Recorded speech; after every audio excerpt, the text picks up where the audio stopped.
मानाधीक प्रधानमंत्री नरेंद्र मोदीजी हांचें म्हणणें आसा की आपल्या गांवांतलो प्रॉडक्ट हो वोकल फॉर लोकल कसलोय आसूनी तो ताका जर आमी प्रमोट करपाक सुरवात केलो म्हणजे आमी प्रमोट करूंक जर सुरवात केलो जाल्यार तो खूब मोठ्या प्रमाणांत जातलो.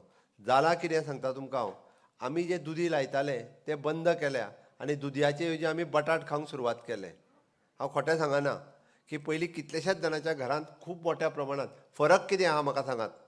थोड्या जाणांक आतां फक्त म्हाका दिसता बटाटाच्या पेक्षा दुदयाची भाजी कितलीशीच हेल्दी आसतली, बट तें आमी लायना. आमकांय तो सांगता पळय आपूण बटाटूच हाडटा म्हणटा तो सगळ्या बेळगांवच्यान. ते आमी मोठ्या प्रमाणांत खावपाक कित्याक न्ही दुदी म्हणून म्हणटा की आमच्या गोंयांत जो प्रोड्यूस जाता ट्रेडिशनली इतकी वर्सां जे आमचे लोक खायत आयिल्ले आसा ताका इम्पॉर्टन्स आसा, तो हेल्दी आसा आनी म्हणून तर आमी जे करपाक शकता तेजेर जर आमी थोडोसो भर दिलो आसत जाल्यार हाचो खूब मोठ्या प्रमाणांत फायदो जातलो.